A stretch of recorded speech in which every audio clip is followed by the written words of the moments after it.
اعوذ باللہ من الشیطان الرجیم بسم اللہ الرحمن الرحیم۔ سورۃ النساء آیت نمبر 158۔ بلکہ رفعہ اٹھا لیا ہے اس کو اللہ نے،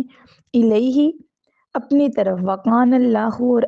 اور ہے اللہ تعالیٰ عزیزاً غالب، حکیماً حکمت والا۔ بلکہ اللہ تعالیٰ نے ان کو اپنی طرف اٹھا لیا اور اللہ تعالیٰ بہت غالب اور حکمت والا ہے۔ اس کی ذرا تفسیر دیکھ لیتے ہیں حاشیہ نمبر 165 کی،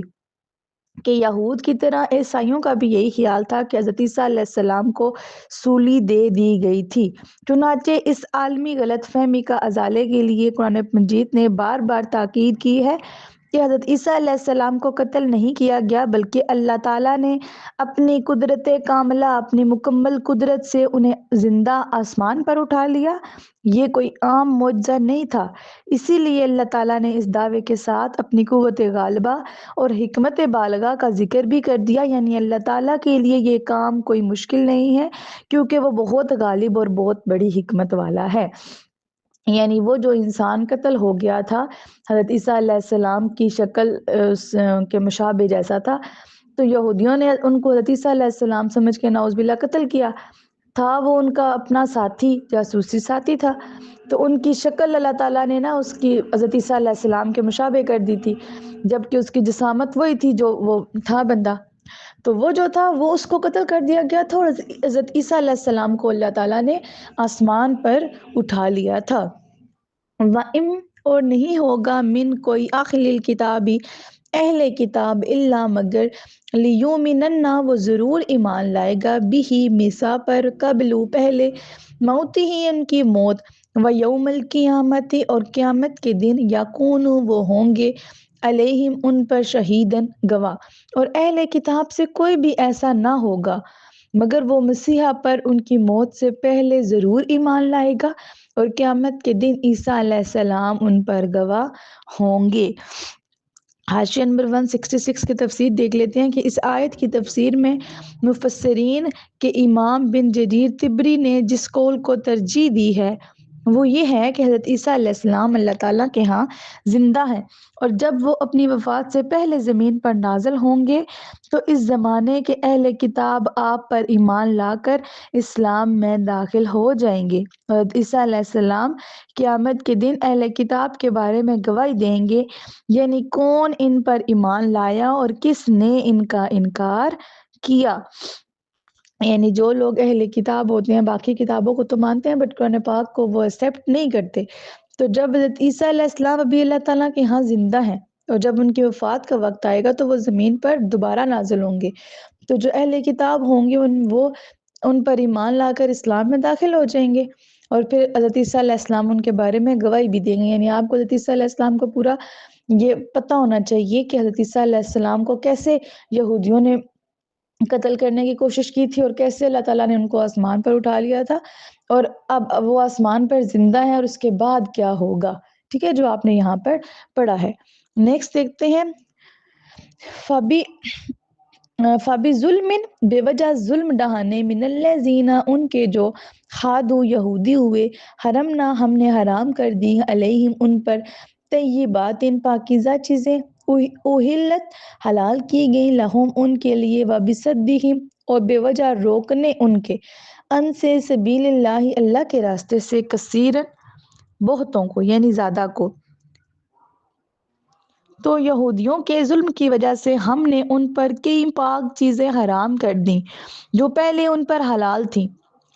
اور اس وجہ سے کہ وہ اکثر لوگوں کو اللہ تعالیٰ کے راستے سے روکتے تھے۔ اس آیت کی تفسیر دیکھ لیتے ہیں کہ یہود کے مظالم اور جرائم کا ذکر جاری ہے جن کی وجہ سے اللہ تعالیٰ نے ان پر کئی حلال چیزیں بطور سزا ان پر حرام کر دی، جن کی تفصیل سورۃ انعام کی آیت نمبر 182 میں آئے گی۔ اور ان کا ایک جرم یہ بھی تھا کہ وہ نہ صرف یہ کہ خود اللہ تعالیٰ کی اطاعت نہیں کرتے تھے بلکہ اپنے قول و فعل یعنی اپنی باتوں سے اور اپنے عمل سے دوسرے لوگوں کو بھی راہ راست سے روکتے تھے۔ وَأَخْذِهِمْ اور بے وجہ ان کے لینے الربا سود وقد نؤ حالانکہ تحقیق منع کیے گئے تھے انہو اس سے وَأَكْلِهِمْ اور بے وجہ ان کے کھانے کے اموالی مال الناسا لوگوں کا بالباطل نہ حق وَأَعْتَدْنَا اور تیار کر رکھا ہے ہم نے للکافرین کافروں کے لیے منہم ان میں سے عذاباً عذاب علیماً دردناک اور ان کے سود لینے کی وجہ سے حالانکہ وہ اس سے منع کیے گئے تھے اور اس وجہ سے کہ وہ لوگوں کا ناحق مال کھاتے تھے اور ان میں سے کافروں کے لیے ہم نے دردناک عذاب تیار کر رکھا ہے۔ اس آیت کی تفسیر دیکھ لیتے ہیں کہ یہود کو سود لینے سے منع کیا گیا تھا مگر اس کے باوجود وہ سود بھی لیتے تھے اور کئی اور ناجائز طریقوں رشوت دھوکے چوری ڈاکہ وغیرہ سے بھی لوگوں کے مال ہضم کر جاتے۔ تو رات میں سود کے متعلق آج بھی یہ حکم موجود ہے، اگر تیرا بھائی محتاج ہو جائے تو اس کی مدد کرنا تیری ذمہ داری ہے، اسے اپنے گھر میں بطور مہمان رہنے کی دعوت دو، خدا سے ڈرو اور اسے اپنے ساتھ رہنے دو، جو رقم اس کو ادھار دو اس پر سود نہ لو، یاد رکھو کوئی سود نہیں لینا،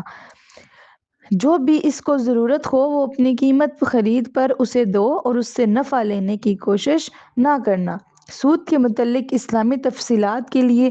سورۃ البقرہ کی آیات نمبر 275 تا 281 کا حاشیہ نمبر 235 تا 240 ملاحظہ کریں۔ سود کے متعلق آپ نے پیچھے ڈیٹیل سے پڑھا ہے سود کیا ہے اور سود لینے والا اور دینے والا دونوں کے متعلق اللہ تعالیٰ نے کیا ارشاد فرمایا ہے کہ وہ جہنمی ہیں۔ جی نیکسٹ دیکھتے ہیں، لیکن الراسخون جو پختہ فی العلم علم میں منہم ان میں سے والمؤمنون اور جو مسلمان یؤمنون ایمان لاتے ہیں بما اس پر جو انزلہ اتارا گیا الیکا آپ کی طرف وما انزلہ اور جو اتارا گیا من قبلی کا آپ سے پہلے والمقیمین اور صحیح ادا کرنے لگے الصلاۃ نماز والمؤتون اور دینے والے الزکاۃ زکوٰۃ والمؤمنون اور ایمان والے باللہ اللہ کے ساتھ والیوم الآخر اور روز آخرت اولئک یہی ہیں سنؤتیہم ان قریب ہم دیں گے انہیں اجرن اجر عظیما عظیم، لیکن ان میں سے جو علم میں پختہ ہیں اور مومن ہیں اور وہ اس پر ایمان لاتے ہیں جو آپ کی طرف نازل کیا گیا اور جو آپ سے پہلے نازل کیا گیا اور نماز قائم کرنے والے ہیں اور زکوٰۃ ادا کرنے والے ہیں اور اللہ اور روز آخرت پر ایمان لانے والے ہیں، یہی وہ لوگ ہیں جن کو ہم عنقریب یعنی جلد ہی اجر عظیم عطا فرمائیں گے۔ اس آیت کی تفسیر دیکھ لیتے ہیں کہ ابھی آپ نے یہود کے مظالم اور جرائم کا ذکر پڑھا جن میں اکثر یہودی مبتلا تھے، لیکن ان میں کچھ ایسے علماء بھی تھے جو علم میں پختہ، عمل میں مضبوط اور تعصب سے بہت دور تھے۔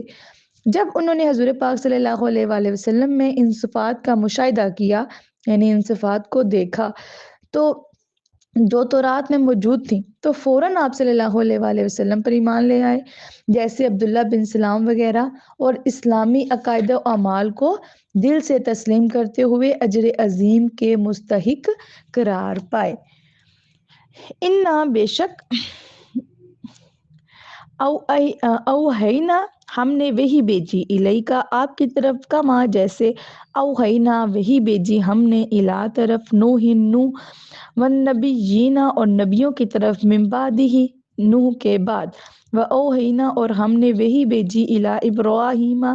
ابراہیم کی طرف و اسماعیل و اسماعیل کی طرف و اسحاق اور اسحاق کی طرف و یعقوب اور یعقوب کی طرف والاسباط اور ان کے بیٹوں و عیسیٰ اور عیسیٰ و ایوب اور ایوب و یونس اور یونس و ہارون اور ہارون و سلیمان اور سلیمان و آتینا اور ہم نے عطا فرمائی داؤد کو زبوراً زبور، بے شک ہم نے آپ کی طرف وہی بھیجی جیسے ہم نے نوح اور اس کے بعد والے نبیوں کی طرف وہی بھیجی، اور ہم نے ابراہیم اور اسماعیل اور اسحاق اور یعقوب اور ان کے بیٹوں اور عیسیٰ اور ایوب اور یونس اور ہارون اور سلیمان کی طرف وہی بھیجی، اور ہم نے داؤد کو زبور عطا فرمائی۔ اس آیت کا جو فرسٹ پارٹ ہے بے شک ہم نے آپ کی طرف وہی بھیجی، اس کی ذرا تفصیل دیکھ لیتے ہیں کہ یہودیوں کا دعویٰ یہ تھا کہ حضرت موسیٰ علیہ السلام آخری نبی ہیں، حضرت عیسیٰ علیہ السلام اور محمد مصطفیٰ صلی اللہ علیہ وآلہ وسلم کو وہ نبی نہیں مانتے تھے، اور اسی لیے حضور پاک صلی اللہ علیہ وآلہ وسلم سے مطالبہ کیا کہ اگر آپ نبی ہیں تو آپ لکھی ہوئی کتاب آسمان سے نازل کروائیں، جیسے کہ حضرت موسیٰ علیہ السلام پر کتاب نازل کی گئی تھی۔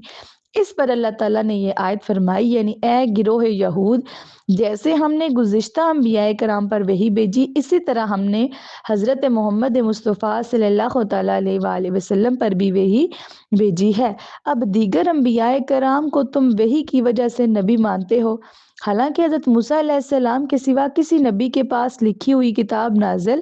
نہیں ہوئی۔ تو جس طرح دیگر انبیاء کرام حضرت ابراہیم، نوح، داؤد وغیرہ بغیر لکھی ہوئی کتاب کے اللہ تعالیٰ کے سچے نبی ہیں اور تم انہیں نبی تسلیم کرتے بھی ہو، تو اسی طرح حضرت محمد مصطفیٰ صلی اللہ علیہ وآلہ وسلم بھی اللہ تعالیٰ کے سچے نبی ہیں۔ نیز نبوت کے ثبوت کے لیے معجزے کا اظہار ہی کافی ہوتا ہے، یعنی نبوت کے لیے اگر معجزہ کوئی ظاہر ہو گیا تو وہ کافی ہے۔ اور حضور پاک صلی اللہ علیہ وآلہ وسلم نے دیگر انبیاء کرام کی طرح متعدد یعنی بہت سے معجزات پیش کیے، اور سب سے بڑا معجزہ قرآن کریم ہے، جس کی نظیر پیش کرنا یعنی جس کی مثال پیش کرنا آج بھی پوری دنیا کے لیے چیلنج ہے اور قیامت تک رہے گا، جبکہ باقی انبیاء کرام کے معجزات ان کے جانے کے بعد باقی نہیں رہے۔ تو یہ کتنی بڑی ناانصافی ہے کہ جن نبیوں کے معجزات فانی تھے ان کو تو نبی مان لیا جائے، اور جس عظیم الشان نبی کا معجزہ قرآن زندہ جاوید ہے اس کی نبوت کا انکار کیا جائے۔ دیکھیں قرآن پاک ایک زندہ معجزہ ہے ان لوگوں کے لیے جو اس کو ایکسیپٹ نہیں کرتے کہ اتنا عرصہ گزر گیا، اتنی صدیاں گزر گئی ہیں، کوئی بندہ اس میں ایک حرف کی تبدیلی نہیں کر سکا۔ اور آپ نے پڑھا بھی کہ اللہ تعالیٰ نے قرآن پاک میں واضح چیلنج دیا ہے کہ جو بندے کو لگتا ہے کہ یہ قرآن پاک سچی کتاب نہیں ہے تو وہ اس جیسی کوئی ایک آیت ہی بنا کے لے آئے۔ تو آپ کی بھی زندگی گزر گئی ہوگی، 18-20 سال تو ہوگی سب کی، تو دیکھیں آپ نے اپنی زندگی میں کیا سنا۔ مسلمانوں کے اور تو بہت سے چیلنجز کفار جو ہوتی ہیں وہ کفار قبول کرتے ہیں، لیکن آپ نے کبھی سنا کہ قرآن پاک کا کسی نے چیلنج قبول کیا ہو؟ تو مقابلہ کرنا یا کوئی آیت لے کے آنا یہ تو بہت دور کی بات ہے، کسی نے آج تک اس چیلنج کو ایکسیپٹ ہی نہیں کیا کہ ہم ایسا کریں گے۔ تو ایسا کرنا تو کسی کے لیے بہت ہی ناممکن بات ہے، وہ کوئی کرنے کے بارے میں سوچ ہی نہیں سکتا، کوئی اس چیلنج کو ایکسیپٹ کرتا ہی نہیں ہے۔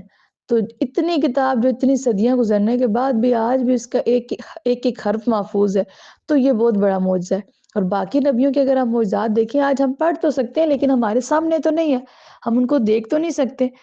تو پھر بھی اگر ہم ان پہ ایمان لائیں، اور جو لوگ قرآن پاک موجود ہوتے ہوئے بھی اس معجزے پر ایمان نہ لائیں تو پھر ان کو سزا تو ملے گی۔ نیکسٹ دیکھتے ہیں، ورسولاً نہیں، اسی آیت کا نیکسٹ پارٹ، جیسے ہم نے نوح علیہ السلام پر بھیجی اور اس کے بعد والے نبیوں کی طرف وہی بھیجی، یعنی جیسے کہ ابراہیم، اسماعیل اور اسحاق اور یعقوب کی طرح، مطلب جیسے ہم نے ان پر وہی نازل کی۔ تو اس کی ذرا تفسیر دیکھ لیتے ہیں کہ حضرت آدم علیہ السلام کی طرح حضرت نوح علیہ السلام بھی آئندہ تمام انسانوں کے باپ ہیں، کیونکہ طوفان نوح کی وجہ سے سب لوگ ہلاک ہو گئے تھے، اور جو کشتی میں سوار ہو کر بچ گئے تھے ان میں حضرت نوح علیہ السلام کے علاوہ کسی کی نسل باقی نہیں رہی، اسی لیے آپ کو آدم ثانی یعنی دوسرا آدم کہا جاتا ہے۔ جنوری 2001 میں مسجد اقصی کی زیارت اور مسلم چیریٹی کی رقم تقسیم کرنے کے لیے فلسطین جانے کا موقع ملا، اور اس دوران متعدد بہت سے انبیاء کرام یعنی حضرات نوح، ابراہیم، اسحاق، یعقوب، یوسف، موسیٰ وغیرہ علیہ السلام کے مزارات پر بھی حاضری کا شرف حاصل ہوا۔ حضرت نوح علیہ السلام کی قبر مبارک کے متعلق ایک رائے یہ ہے کہ آپ عراق میں مدفون ہیں، یعنی آپ کو عراق میں دفن کیا گیا ہے۔ تو یہ جو آپ کے پاس بتایا جا رہا ہے، یہ جو رائٹر ہیں جنہوں نے تفسیر لکھی ہے وہ اپنا بتا رہے ہیں کہ اس سن میں گیا تھا فلسطین، تو میں نے ان سب کی جن حضرات کا انہوں نے نام لیا ہے کہ ان کی میں نے قبر مبارک کی زیارت بھی کی، اور ساتھ میں یہ بھی بتایا ہے نے کہ حضرت نوح علیہ السلام کی جو قبر ہے وہ عراق میں ہے۔ نیکسٹ دیکھتے ہیں آیت نمبر، ورسولاً اور دوسرے رسولوں پر قد قصصناہم ہم نے بیان کر دیا تھا جن کا علیکا آپ سے من قبل اس سے پہلے ورسول اور ایسے رسول لم نقصصہم نہیں کیا اب تک ان کا ذکر علیکا آپ سے وکلمہ اور کلام فرمایا اللہ نے موسیٰ سے تکلیماً خاص کلام اور ہم نے ایسے رسول بھیجے جن کا قصہ ہم نے اس سے پہلے آپ کو بیان کر دیا ہے اور ایسے رسول بھی جن کا قصہ ہم نے آپ سے ابھی تک بیان نہیں کیا اور اللہ تعالیٰ نے موسیٰ علیہ السلام سے خاص کلام فرمایا تھا۔ اس آیت کا فرسٹ پارٹ دیکھ لیتے ہیں۔ اور ہم نے ایسے رسول بھیجے جن کا قصہ ہم نے اس سے پہلے آپ کو بیان کر دیا تھا۔ اس کی ذرا تفسیر دیکھ لیتے ہیں کہ جن انبیاء اور رسولوں کے اسماء گرامی اور ان کے واقعات قرآن مجید میں بیان کیے گئے ہیں ان کی تعداد 25 ہے، یعنی حضرات آدم، ادریس، نوح، ہود، صالح، ابراہیم، لوط، اسماعیل، اسحاق، یعقوب، یوسف، ایوب، شعیب، موسیٰ، ہارون، یونس، داؤد، سلیمان، الیاس، السیہ، زکریا، یحییٰ، عیسیٰ، ذوالکفل اور سب نبیوں کے سردار حضرت محمد مصطفیٰ صلی اللہ علیہ وآلہ وسلم۔ اسی آیت کا نیکسٹ پارٹ دیکھتے ہیں۔ اور ایسے رسول بھی جن کا قصہ ہم نے آپ سے ابھی تک بیان نہیں کیا۔ اس سے کیا مراد ہے؟ یعنی جن انبیاء اور رسولوں کے اسماء گرامی اور ان کے واقعات قرآن مجید میں موجود بیان نہیں کیا گیا ان کا حقیقی تعداد تو اللہ تعالیٰ ہی بہتر جانتا ہے، مگر اس سلسلے میں مشہور حدیث یہ ہے کہ انبیاء کرام کی تعداد 1,74,000 ہے، ان میں سے رسولوں کی تعداد 313 ہے۔ اور لاسٹ پارٹ، اور اللہ تعالیٰ نے موسیٰ علیہ السلام سے خاص کلام فرمایا، یعنی اللہ تعالیٰ نے حضرت موسیٰ علیہ السلام پر خصوصی کرم فرمایا اور وادی ایمن میں آپ سے براہ راست بغیر فرشتے کے گفتگو فرمائی، لیکن حضرت محمد مصطفیٰ صلی اللہ تعالیٰ علیہ وآلہ وسلم سے اللہ تعالیٰ نے معراج کی رات نہ صرف یہ کہ براہ راست کلام فرمایا بلکہ شرف زیارت سے بھی مشرف فرمایا، یعنی آپ کو اللہ تعالیٰ کا دیدار بھی نصیب ہوا تھا۔ نیکسٹ دیکھتے ہیں رسول مبشرین خوشخبری دینے کے لیے اور منذرین ڈرانے کے لیے اللہ یکونا تاکہ نہ رہے للناس لوگوں کے لیے اللہ تعالیٰ کے ہاں حجتم کوئی عذر بعد رسولوں کے وقال اللہ اور ہے اللہ تعالیٰ عزیزاً غالب حکیماً حکمت والا۔ اور ہم نے خوشخبری دینے والے اور ڈرانے والے رسول بھیجے تاکہ رسولوں کے بعد لوگوں کے لیے اللہ پر کوئی حجت نہ رہے اور اللہ تعالیٰ بہت غالب بڑی حکمت والا ہے۔ یعنی اللہ تعالیٰ نے ہر قوم اور ہر علاقے کی طرف نبی اور رسول بھیجے جنہوں نے لوگوں کو ہدایت کا راستہ دکھایا تاکہ قیامت کے دن کوئی مجرم یہ عذر یعنی یہ بہانہ نہ لگا سکے کہ وہ ناواقف تھا، اس کو پتہ ہی نہیں تھا، اس کے پاس ہدایت کا پیغام کسی نے پہنچایا ہی نہیں تھا۔ آپ سے پہلے ہر علاقے، آپ صلی اللہ علیہ وآلہ وسلم سے پہلے ہر علاقے اور ہر قوم کی طرف نبی آتے رہے کیونکہ وہ ہدایت کے چراغ تھے اور چراغ کا نور ایک مخصوص علاقے تک محدود ہوتا ہے، لیکن حضرت محمد مصطفیٰ صلی اللہ علیہ وآلہ وسلم ساری کائنات کے لیے نبی ہیں کیونکہ آپ صلی اللہ علیہ وآلہ وسلم ہدایت کے سورج ہیں اور سورج کا نور ساری کائنات کے لیے کافی ہوتے ہیں۔ جو آپ سے پہلے نبی آئے وہ ایک چراغ ہیں اور آپ صلی اللہ علیہ وآلہ وسلم کی مثال سورج کی طرح دے کے آپ کو سمجھایا گیا ہے کہ ان کا جو نور ہے وہ پوری دنیا میں پھیل رہا ہے اور وہ تمہاری پوری دنیا کے لیے ہدایت لے کر آئے ہیں۔ امید ہے آپ کو یہاں تک سمجھ آ گئی ہوگی، باقی کچھ سمجھنا ہے تو وہ آپ نے پوچھ لینا ہے، اور اللہ تعالیٰ سے دعا ہے جو پڑھا ہے اس پر عمل کرنے، اسے سمجھنے اور دوسروں تک پہنچانے کی توفیق عطا فرمائے۔ وما علینا الا البلاغ المبین۔